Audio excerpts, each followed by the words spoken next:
All right, now we'll just talk about the circle and the L step. Just variations on a theme, really. So instead of only moving in fixed directions, okay, I can also circle off. And why would you want to make sure that you can circle off? Well, angles are very important, right? If you're only ever going straight backwards, not only in the physical world are you going to run into a wall, a car, something like that. If it's a self-defense situation, in MMA, you're going to run into the fence, which is obviously used very tactically for people that want to be able to push you into the fence, control you, beat you up a little bit, take you down, ground and pound submissions, so on and so forth. But even in pure striking, if I'm only ever moving backwards, even if you're a skilled counter fighter, at some point you're probably losing. Not always, but often, right? So we don't want to only go straight back. We want to be able to circle and also cut the angles. So when I'm circling, it's going to be the exact same idea. I'm always circling with the adjustment of my feet, just like we talked about before. It's that now just in terms of cutting to my right, for instance, okay, or to my left, I'm also swinging my back leg around in a circle or swinging my front leg in a circle. Right? And again, I can add a bounce to this at any point, but you notice the adjustment is always the same and the posture is always the same. Then in an L step, it's halfway between going backwards and to the side and circling. And the reason why you do this is, again, it's just more of a dramatic cut. So as opposed to the gradual cut of a circular footwork.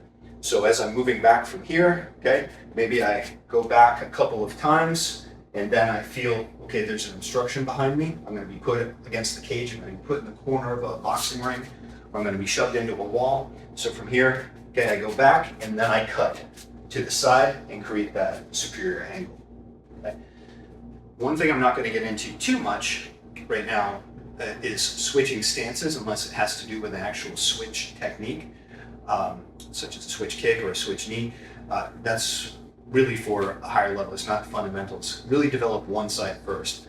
However, when I'm moving backwards, okay, I could always move back and then cut in another direction for my L step as well. Okay. Time to go over how to throw a round kick and tie that momentum into the opposite knee. Boom! Round kick to knee. Just landing that attacking leg, forward, loading the opposite hip, forward the knee. So we're rear round kick to lead knee, now we're going to lead round kick to rear knee. Beautiful.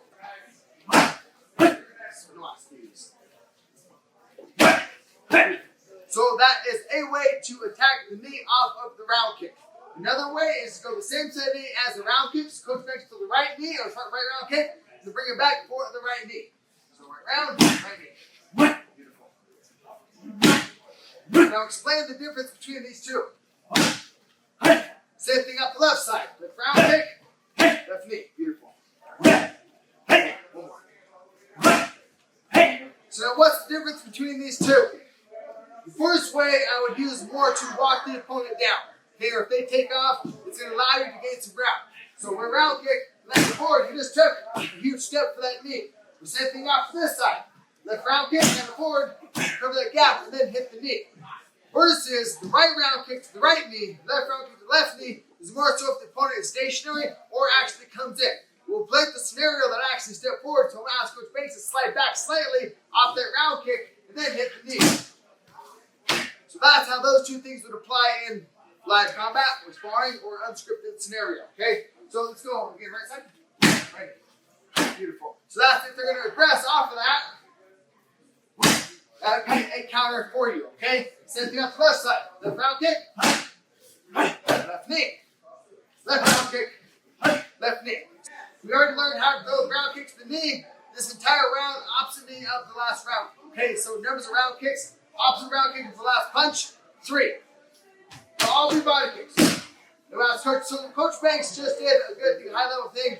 He brought the round kick back and the switch to the knee. Another option, we'll get into that right now. So you hit the right round kick, bring that back to the stationary switch for that knee. So if they don't move back, that's an option. If they move back, step it down, cover that ground. So it depends on what you make them do. That is another option for you, okay? So let's go 3. Switch. Beautiful. Opposite knee of the last round. Okay, 2. Nice. 4. Beautiful. Let's go 3. Very nice. 4. Thank you, sir. Very nice. 6. You should. Very good. 7. That's fine. Now, it's time to take the back from the guard, from the bottom of the fight. So you have some kind of crazy animal on top of you, trying to punch you, or trying to choke you. Stage 1, they come in, they try to choke you. Watch the move, go. Hold the weight.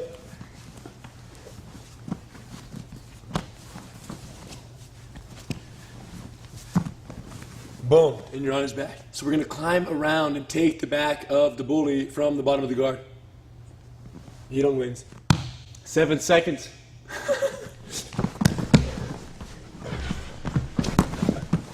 Okay.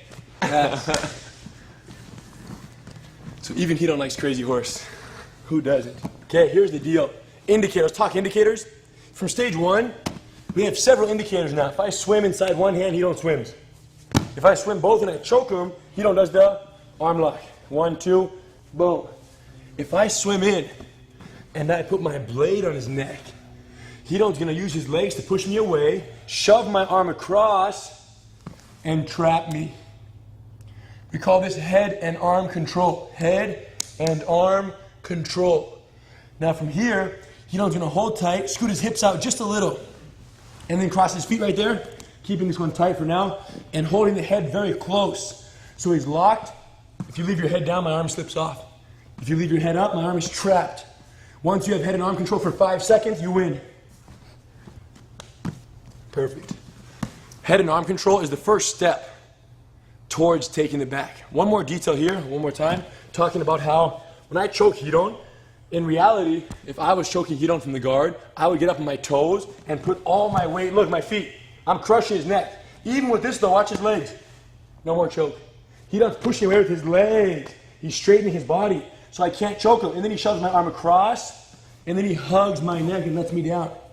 Now, kids, parents, when we practice at home with a smaller individual, obviously you don't have to get up on your toes and crush their throat. So I do it from my knees to simulate being shorter.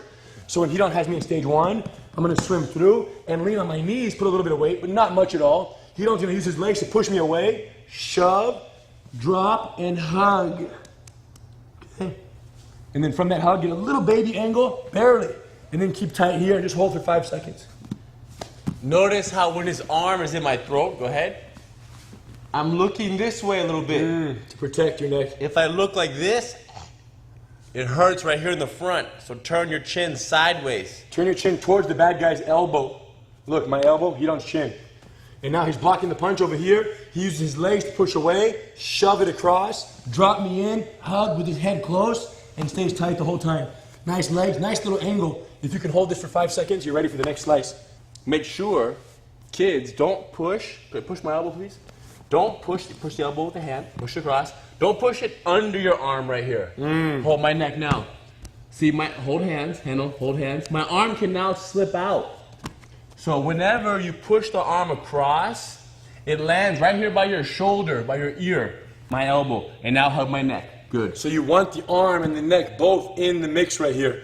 On top of the shoulder. Correct. Okay, we've got it. Head and arm control is locked in.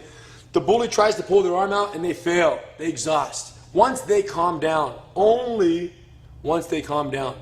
You don't want to do this before they stop moving, because if you do, you're going to lose control of them.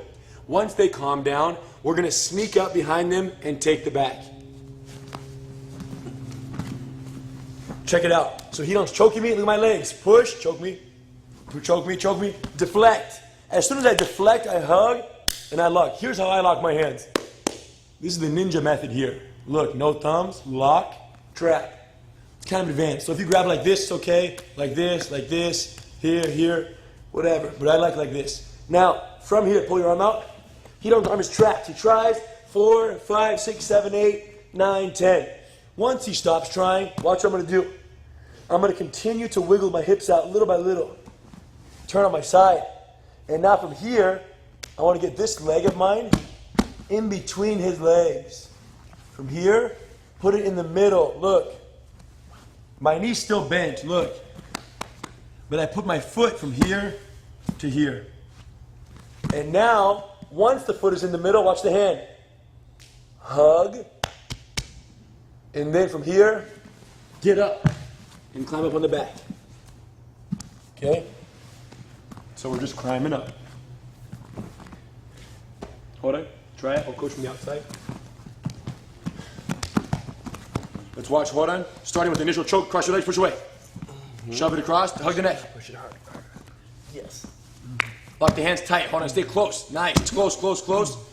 Lock your hands. Lock your hands. Stay with him. Stay with him. Head close. Yes. Now, once he calms down, hip out several times this way. Put your foot on the ground over there. Put that Foot on the ground. Keep scooting. Keep scooting. Keep scooting. Keep scooting. Turn sideways. Nice. Put this leg on his back now. Once you get your hips all the way out to the side, once you get your hips all the way, always have your head close. Once your hips are out, throw this leg over the back and get this leg in the middle of his legs. Yes. Now, when you're ready to climb up, this hand is going to hug his body tight, and you're going to climb up. Go. Get up. Get up. Get up. Get up. Hands out. Hooks in. Nice. And once you're in the middle of his back, you are the champion. Pass. Very nice climb, Hoda. You don't want to be like this. See that? My hand's right here. I move back. See that? So now I'm directly behind header, over, under. Very important. Yeah, because especially when the bully goes crazy and you're rolling around, you're rolling around, you're rolling around, you want to make sure you have that proper positioning because it gives you greater control. And you don't want them to slip out. Your hooks will be much tighter if you're lower on their back. Very good.